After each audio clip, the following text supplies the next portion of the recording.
नमस्कार, हरियाणा न्यूज देख रहे हैं आप। मैं हूं आपके साथ केशव कुमार और स्वागत है आपका हमारे इस खास कार्यक्रम हरियाणा डायरी में। इस कार्यक्रम का एक ही उद्देश्य है कि अब तक हरियाणा की हर उस विकास परियोजना की जानकारी पहुंचाई जाए जो मुख्यमंत्री मनोहर लाल के नेतृत्व में लगातार बनाई जा रही है। हरियाणा डायरी के आज के कार्यक्रम में हम आपको बताएंगे बेरोजगार युवाओं के लिए हरियाणा सरकार कौन सी नई योजना लेकर आ रही है और कौन सी योजना खास है। साथ ही हम बात प्रदेश भर के नन्हे छात्रों की भी करेंगे जिनकी पढ़ाई से संबंधित हरियाणा सरकार ने एक महत्वपूर्ण कदम उठाया है। बात प्रदेश भर के उद्योगपतियों की भी होगी जिन्हें दिवाली पर हरियाणा सरकार ने मनोहर सौगात दी है। तो आइए शुरू करते हैं अपना खास कार्यक्रम हरियाणा डायरी।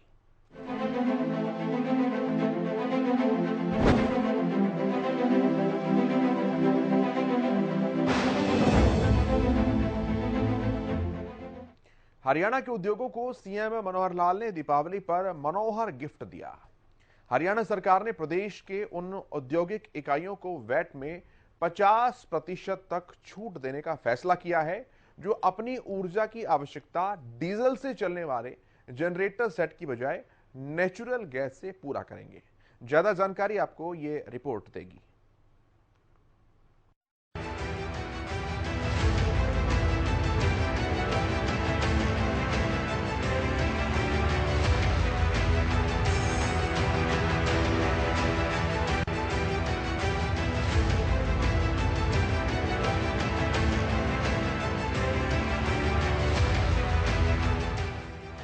प्रदूषण एक ऐसी समस्या जो रह रहकर सर उठाती है और लोगों के लिए परेशानी का सबब बन जाती है।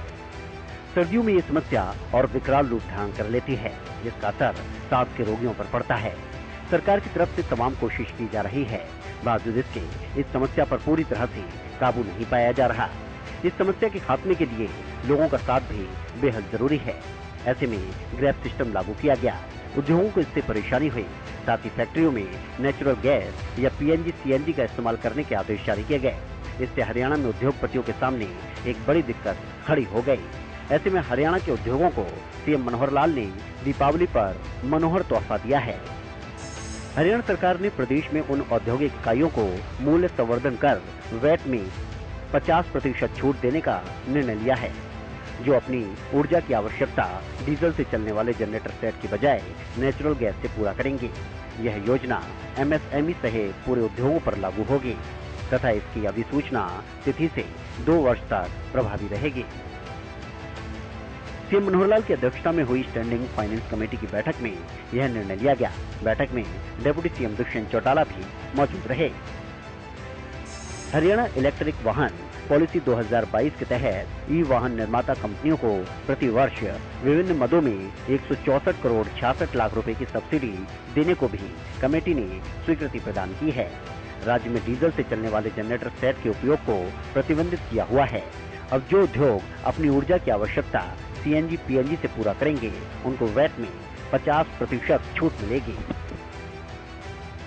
हरियाणा सरकार ने गुरुग्राम और फरीदाबाद शहरों को मॉडल इलेक्ट्रिक मोबिलिटी शहरों में 100% इलेक्ट्रिक वाहनों ई मोबिलिटी हासिल करने के लिए चार्जिंग इंफ्रास्ट्रक्चर को अपनाने के लिए चरणबद्ध लक्ष्य से काम करना शुरू कर दिया है। आइए आपको बताते हैं कि ईवी यानी इलेक्ट्रॉनिक वाहन पॉलिसी है क्या। सूबे की ईवी पॉलिसी के तहत सरकार पर्यावरण संरक्षण, कार्बन फुटप्रिंट को कम करना, हरियाणा को ईवी मैन्युफैक्चरिंग हब बनाना, ईवी क्षेत्र में कौशल विकास सुनिश्चित करना, ईवी वाहनों को आगे बढ़ाने के लिए प्रोत्साहित करना, ईवी चार्जिंग इंफ्रास्ट्रक्चर प्रदान करना और ईवी तकनीक में अनुसंधान एवं विकास को प्रोत्साहित करना है। यह नीति शैक्षिक या अनुसंधान संस्थानों में अनुसंधान एवं विकास को प्रोत्साहित करती है। वर्ष 2030 तक हरियाणा राज्य परिवहन उपक्रमों के स्वामित्व वाले बस बेड़े को 100% इलेक्ट्रिक बसों या ईंधन सेल वाहनों या अन्य गैर जीवाश्म ईंधन आधारित प्रौद्योगिकियों में बदलने का प्रयास किया जाएगा। केंद्र के साथ साथ हरियाणा सरकार भी प्रदूषण को कम करने के लिए लगातार प्रयास कर रही है। हरियाणा सरकार के इस फैसले से उद्योग जगत को भी बड़ी राहत मिलेगी, साथ ही प्रदूषण का स्तर कम करने में भी बड़ी राहत मिलेगी।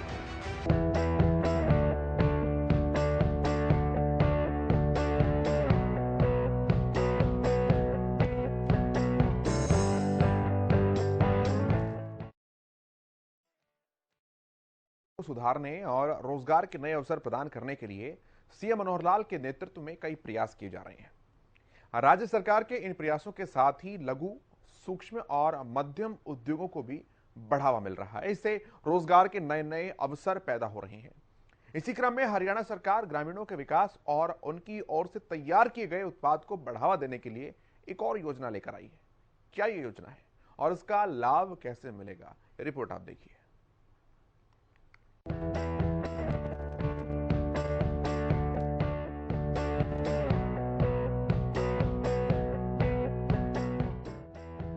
समस्त हरियाणा के विकास के लिए सीएम मनोहर लाल के नेतृत्व में हरियाणा में लगातार विकास कार्य किए जा रहे हैं।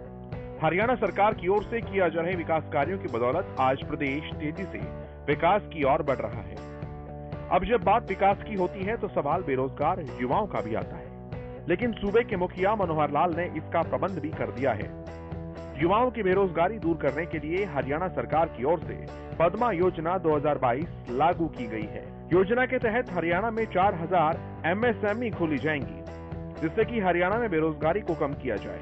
इस योजना के तहत सरकार का उद्देश्य है कि राज्य में कोई भी व्यक्ति बेरोजगार न रहे, हर व्यक्ति को उसके आसपास रोजगार मिल जाए। एमएसएमई डिपार्टमेंट की ओर से वाया पद्मा एक योजना हमने जो शुरू की है। देश भर में तो वन प्रोडक्ट वन डिस्ट्रिक्ट ओपीओडी या ओडीओपी जो भी नाम है उसका, उस नाते इसको प्रचलित किया गया था। प्रधानमंत्री जी ने एक इंडस्ट्री में एक नया प्रोग्राम चालू किया था। हमने एक कदम आगे बढ़ करके वन ब्लॉक वन प्रोडक्ट, तो इस प्रकार से योजना अपनी बनाई है। 143 ब्लॉक हरियाणा के छांट लिए गए, उसमें किस प्रोडक्ट की इंडस्ट्री वहां लगाई जाए ऐसा तय किया है। उसको कुछ काम शुरू हो चुका है, एडमिनिस्ट्रेटिव अप्रूवल कई हो गए हैं। एक जगह तो उसकी जमीन भी आइडेंटिफाई कर ली गई है। जहाँ कई आईएमटीज बने हुए हैं पहले, उसमें 50-60 एकड़ जगह केवल इसके लिए रखा गया, छोटी इंडस्ट्री, ताकि एम्प्लॉयमेंट लोकल लेवल पर लोगों को एम्प्लॉयमेंट मिले। और एक ही प्रोडक्ट अगर वहाँ बनेगा, उसकी मार्केटिंग, उसकी कंजम्पशन, उसमें कोई रिसर्च, किसी प्रकार का उद्योग के नाते जो फैसिलिटीज है वहाँ दी जा सकती है। तो ऐसे पद्मा के लिए जो रूल्स हैं वो भी आज पास कर दिए। उसको नोटिफाई करने के बाद इस काम को आगे गति दी जाएगी। हरियाणा सरकार की पद्मा योजना के तहत छोटे उद्योगों के लिए मिनी क्लस्टर बनाए जाएंगे। उद्योगों में स्थानीय युवाओं को 75% आरक्षण का कानून बनाने के बाद अब प्रदेश सरकार ने सूक्ष्म, लघु एवं मध्यम उद्योगों में युवाओं के लिए रोजगार के अवसर ढूंढे हैं। वन ब्लॉक वन प्रोडक्ट के तहत प्रदेश में सरकार करीब 6000 एकड़ में 40 क्लस्टर बनाएगी। इनमें करीब 14000 नई एमएसएमई खुलने की उम्मीद है, जिनमें करीब 3.5 लाख लोगों को अपने गांव कस्बे के पास ही रोजगार मिल सकेगा। हरियाणा सरकार को इस योजना में करीब 25 से 30 हजार करोड़ रुपए का निवेश आने की उम्मीद है। वहीं पद्मा योजना की आधिकारिक वेबसाइट msme.haryana.gov.in है। हरियाणा सरकार ने सभी वर्ग के युवाओं के लिए पद्मा योजना शुरू की है। सरकार पद्मा योजनाओं से बेरोजगार उम्मीदवारों को अपना व्यवसाय शुरू करने का या एक उद्यम स्थापित करने का, स्वयं रोजगार बनाने का और अन्य बेरोजगारों को नौकरी के अवसर प्रदान करने का अवसर देने में मदद करेगी। पद्मा स्कीम उद्यमियों को काफी हद तक लाभान्वित करेगी और उन्हें व्यवसाय में बदल देगी। पद्मा कार्यक्रम के हिस्से के रूप में एमएसएमई निदेशालय कार्यान्वयन के लिए नोडल विभाग जमीनी स्तर पर विकास करेगा, ताकि 3 लाख से ज्यादा युवाओं को प्रत्यक्ष और अप्रत्यक्ष रूप से रोजगार मिल सके। योजना के तहत प्रत्येक ब्लॉक में सरकार लैंड पूलिंग के तहत करीब 50 एकड़ जमीन जुटाएगी। हर ब्लॉक के लिए कुछ उत्पाद तय किए गए हैं। प्रत्येक ब्लॉक में स्थानीय कारीगरों और उद्यमियों के उत्पादन के लिए एक मिनी क्लस्टर बनाया जाएगा, जहां एमएसएमई की तर्ज पर स्थानीय लोगों को उद्योग लगाने के लिए प्लॉट उपलब्ध कराए जाएंगे।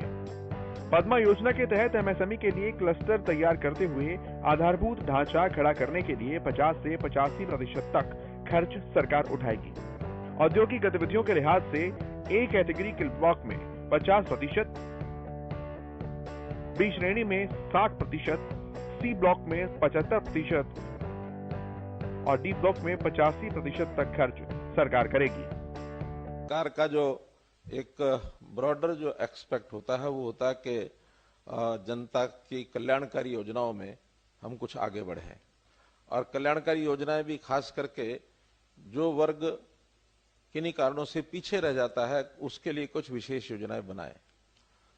तो अपने आप में किसी भी समाज में रोजगार एक ऐसा विषय होता है कि जिसकी चिंता सब करते हैं, सरकारें भी करती हैं, संस्थाएं भी करती हैं, उद्योग भी करते हैं, क्योंकि हर वर्ष लगभग 2 लाख युवक ऐसे जिनको रोजगार की जरूरत होती है वो जुड़ते हैं।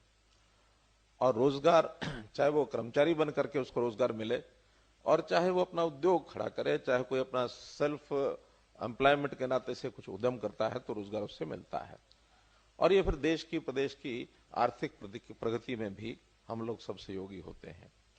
तो हम लोगों ने योजना ये बनाई है कि बड़े उद्योग तो अपने आप में बहुत प्रकार के कैलकुलेशन करके और वो आते हैं, अप्रोच करते हैं, किसी भी प्रदेश में जाते हैं, उनको बहुत सी सूटेबिलिटी अपने आप आंकते हैं कि हमको जमीन कहाँ सस्ती मिलेगी, हमको टैक्स का रिलैक्सेशन कहाँ मिलेगा, लॉ एंड ऑर्डर की स्थिति कहाँ अच्छी होगी, पानी कहाँ अच्छा होगा और हमारा प्रोडक्ट कहाँ से, उसके टैरिफ के खर्चे, बाकी सब खर्चे, बहुत ब्रॉडर लेवल पर उन चीजों को वो सोचते हैं। लेकिन जो छोटा उद्योग है एमएसएमई लेवल का, उनका तो ये रहता है कि उसकी रॉ मटेरियल कहाँ से मिलेगा, उसकी कंजम्पशन कहाँ होगी और फिर रोजगार के नाते से अच्छा रोजगार स्किल्ड लेवल के जो हमारे कर्मी है वो हमको कहां से मिलेंगे।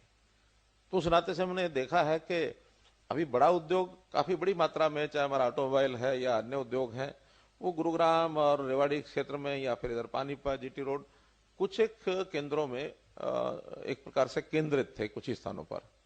लेकिन आखिर तो जैसा बताया दुष्यंत जी ने भी कि हर किसी को रोजगार उसके घर के नजदीक मिले। तो जो सेक्टर, जो ऐसे ब्लॉक्स हैं जिन एरियाज में हम उद्योग को ले जाना चाहते हैं, तो हर क्षेत्र के अंदर हमारा जो है उद्योग पहुंचे, खास करके एमएसएमई। पहले डिस्ट्रिक्ट लेवल की कंसंट्रेशन की थी, अभी जैसा बताया प्रधानमंत्री जी के आह्वान पर सब प्रदेशों में 1 डिस्ट्रिक्ट 1 प्रोडक्ट इस थ्योरी के ऊपर बढ़ रहे हैं। हमने आगे कदम रखा कि एक ब्लॉक पर 140 अगर हमारे ऐसे क्लस्टर बनते हैं तो हर क्लस्टर पर एक 20, 30, 40 एकड़ का कोई एक एरिया, चाहे वो HIDC उसका मानो विकास करे या कोई प्राइवेट भी, अगर कोई उद्यमी, कोई डेवलपर हमारे पास आता है इंडस्ट्रियल एरिया का कोई एक लाइसेंस लेकर के उस प्रकार से करता है, तो वो सुविधाएं उनको भी सबको मिलेंगी। तो उससे क्या होगा कि बहुत निकट, at the door step of the worker, उसको काम करने का अवसर मिलेगा, काम करेगा, घर चला जाएगा। उसको अलग से न तो आवास की जरूरत है, न उसको अलग से व्यवस्था करने की जरूरत है। तो इसलिए इस क्लस्टर्स का हमने एक कल्पना की है। लगभग ऐसा मैं मान के चलता हूं कि ऐसे नए यूनिट्स अगले इस वर्ष में 10 से 15 हजार नए यूनिट्स ही खुलने चाहिए। यानी अगर 100 यूनिट भी एक क्लस्टर में खुलते हैं तो 140 में 14,000 बनते हैं। और बहुत बड़े उद्योग की बजाय जैसे माइक्रो और स्मॉल 2 करोड़, 3 करोड़, 4 करोड़ की इन्वेस्टमेंट अगर होती है तो मैं समझता हूं कि 25-30 हजार करोड़ रुपए का इन्वेस्टमेंट इसमें होता है।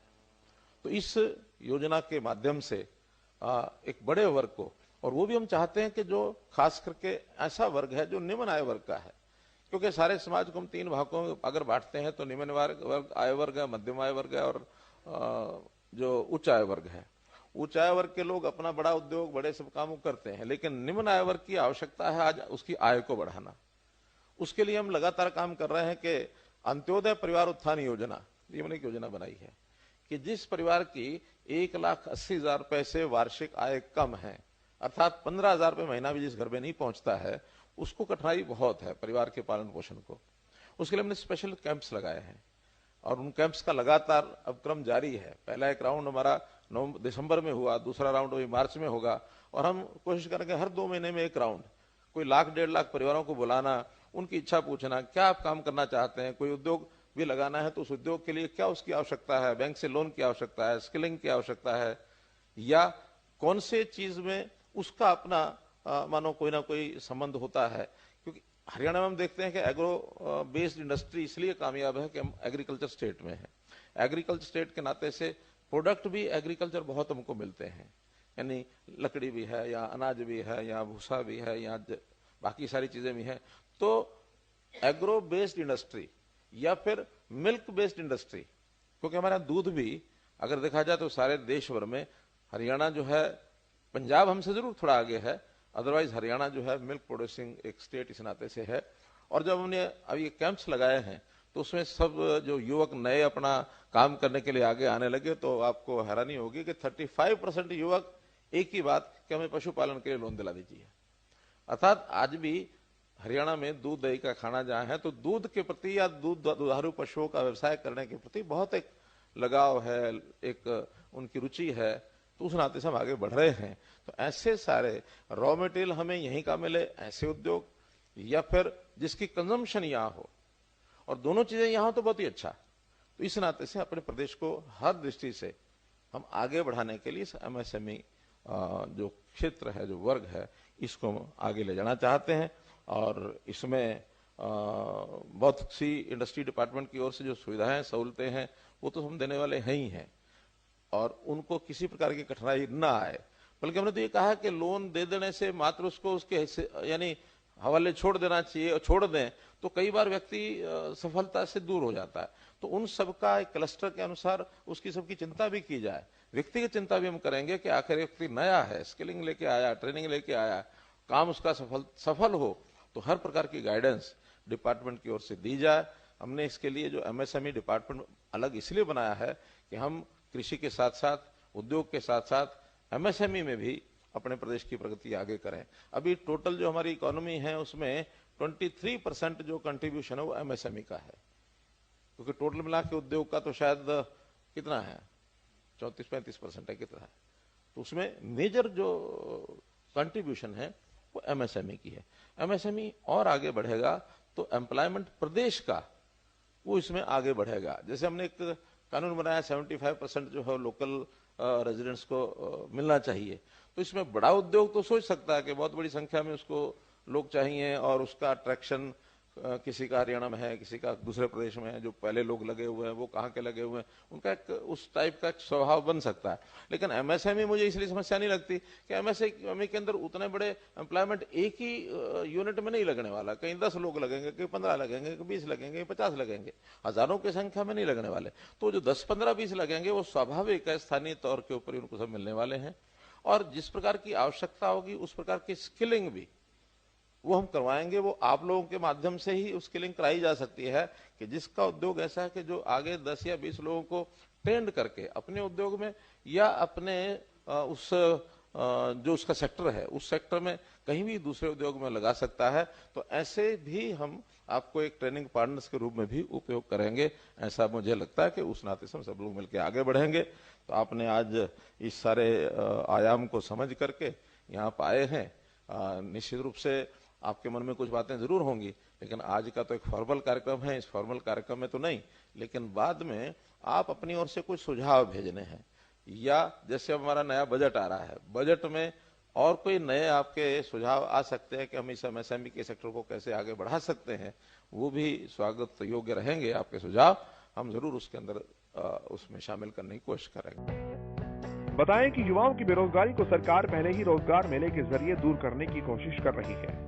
वहीं सरकार की पद्मा योजना के जरिए युवाओं को बड़े स्तर पर रोजगार दिलवाने की कोशिश की जा रही है। एक बेंचमार्क है इंडस्ट्रियलाइजेशन को और स्मूथ और बेहतर तरीके से आगे ले जाने का, और आज का दिन ऐतिहासिक दिन भी रहेगा जो एक वस्तु को एक जिले से भी छोटे एरिया के अंदर कैसे प्राथमिकता मिले उस पे काम करे।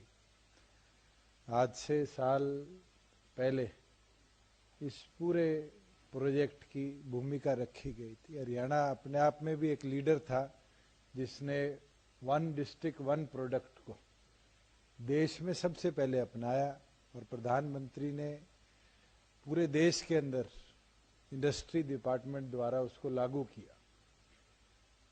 मगर उसके अंदर बहुत सी ऐसी वस्तुएं थी जिनको प्राथमिकता ब्लॉक वाइज ज्यादा बेहतर तरीके से मिल सकती थी, और हमने पिछले वर्ष की शुरुआत में इसकी एक सर्वे और स्टडी करवाई 2 चरणों की, और पता चला बहुत सी ऐसी प्रोडक्ट्स हैं जिनको अगर ब्लॉक वाइज उठाया जाए तो बहुत लाभ होगा एमएसएमई को, और उनको कॉमन इंफ्रास्ट्रक्चर रॉ मटेरियल्स के लिए, उनकी प्रोडक्ट डेवलपमेंट के लिए और बाद में प्रोडक्ट पैकेजिंग से प्रोडक्ट एक्सपोर्ट और सप्लाई के लिए अगर सरकार की मदद से दिया जाए क्लस्टर के तौर पे तो एक बूस्ट मिलता है।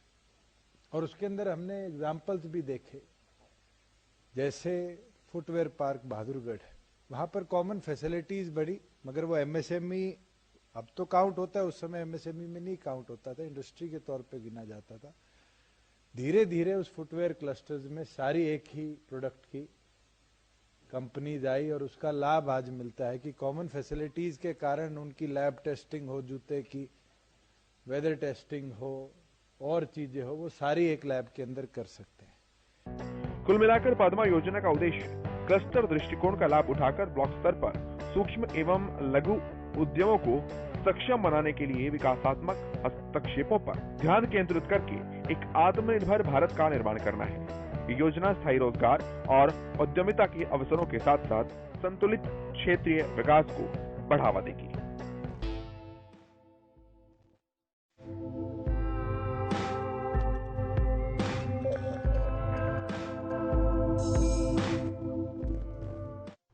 हरियाणा के स्कूलों में बच्चे अब खेल खेल में डिवाइस के माध्यम से पढ़ पाएंगे। ये डिवाइस बच्चों को पढ़ाई से इस तरह से जोड़ देगा कि वो अपना ज्ञान और ज्यादा मजबूत कर सकते हैं। डिवाइस का नाम है अंकनाद। अंकनाद बच्चों को पहाड़े, गिनती, देशभक्ति के गाने, तमाम सारी चीजें सिखाएगा। रिपोर्ट आप देखिए।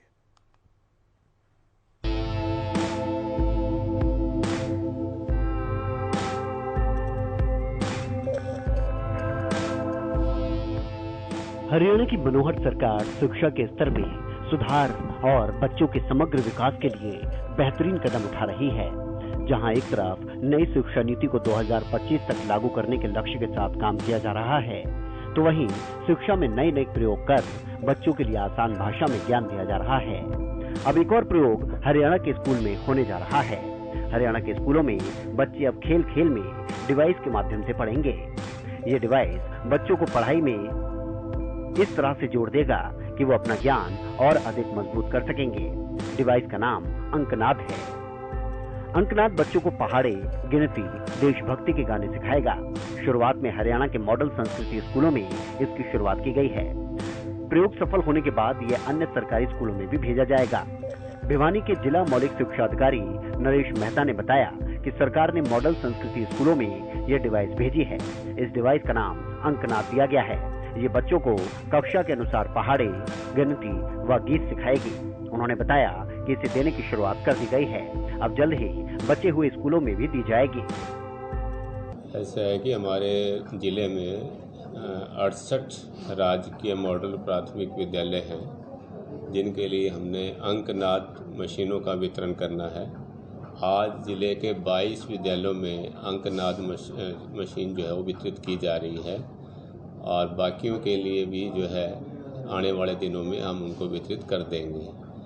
इसमें मशीन में जो है एक ऑडियो के द्वारा बच्चों को गिनती कक्षा अनुसार भाई गिनती रहेगी। पहली क्लास में बच्चों को 1 से 100 तक की गिनती है, दूसरी क्लास में 1 से 10 तक के पहाड़े हैं, तीसरी क्लास में 11 से 20 तक के पहाड़े हैं। उसके आगे करते करते जो है ये पहाड़े 100 तक से लेंगे और साथ ही ये जो है आधा, पौना, पौवा इसकी भी अलग से जो है पहाड़े हैं। तो ये थोड़ा सा गणित को महत्व बताने के लिए और बच्चों को व्यवहारिक ज्ञान देने के लिए जो है ये मशीनें वितरित की जा रही हैं, ताकि बच्चा बोलचाल में और एक ऑडियो के माध्यम से पूरी क्लास जो है उसको सुने, उसके पीछे दोहराए, वो और बच्चा जो है उसको सीख पाएगा। देखिए, जो चीज़ अच्छी है वो चाहे नई हो चाहे पुरानी हो। अब जो बच्चा हमें महसूस हुआ या समाज को भी ये लगा कि पुरानी चीज़ों में वास्तव में खुश था या गुण थे और बच्चों का व्यवहारिक ज्ञान कम हुआ किसी भी वजह से, उसको अगर दोबारा से दिया जा रहा है तो ये बहुत अच्छी बात है। अभी तो ये प्रथम चरण है। प्रथम चरण के अंदर जो है जो हमारे राजकीय प्राथमिक मॉडल विद्यालय हैं उनको हम दे रहे हैं और इसके रिजल्ट्स के उपरांत जो है विभाग हो सकता है कि सभी विद्यालयों में भी ये मशीनें उपलब्ध करा दे। तो ये सारी चीज़ें आजकल पायलट के तौर पर चल रही हैं। जैसे रिजल्ट्स होंगे उस हिसाब से उसका इम्प्लीमेंटेशन होगा। हरियाणा के प्राइमरी मॉडल संस्कृत स्कूल में अंकनाद डिवाइस बच्चों को मुश्किल से मुश्किल पहाड़े आसानी से सिखा रही है। बच्चे आसानी से इसे सीख भी रहे हैं। पुराने समय में भी बच्चों को खेल खेल में सिखाया जाता था। बच्चों को अब मनोरंजन के तरीके से जोड़कर शिक्षा दी जा रही है। वहीं गांव सुई के राजकीय वरिष्ठ माध्यमिक विद्यालय के प्राचार्य प्रवीण ठकराल ने बताया कि उनके स्कूल में ये अंकनाद डिवाइस आई है। ये डिवाइस बच्चों को खेल खेल में पढ़ाई करवा रही है। बच्चे इससे अच्छी तरह से सीख रहे हैं। सरकार की ये पहल अच्छी है। सरकार की ये बहुत अच्छी पहल है कि सभी प्राइमरी मॉडल स्कूलों में ये अंकनाद डिवाइस दिया है। ये एक बहुत अच्छा लर्निंग टूल है। इससे बच्चे 1 से 100 तक के पहाड़े सीख सकते हैं। इसके अलावा वर्ग है या ढाई का पहाड़ा है या आधे का पहाड़ा है, ये सब इसमें है। बच्चों का बेस बहुत स्ट्रॉन्ग होता है। पहाड़े अगर आ जाते हैं तो आगे का जो गणित है वो आसान लगता है उनको। तो ये पहले समय भी हमारे जो गुरुजी होते थे वो म्यूजिक की सहायता से पढ़ाते थे बच्चों को। स्कूली बच्चों के लिए अंकनाद एक मील का पत्थर साबित होगा। इससे बच्चों की पढ़ाई तो रोचक बनेगी, साथ ही बच्चे खेल खेल में गणित की मुश्किल चीजों को भी आसान कर सकेंगे।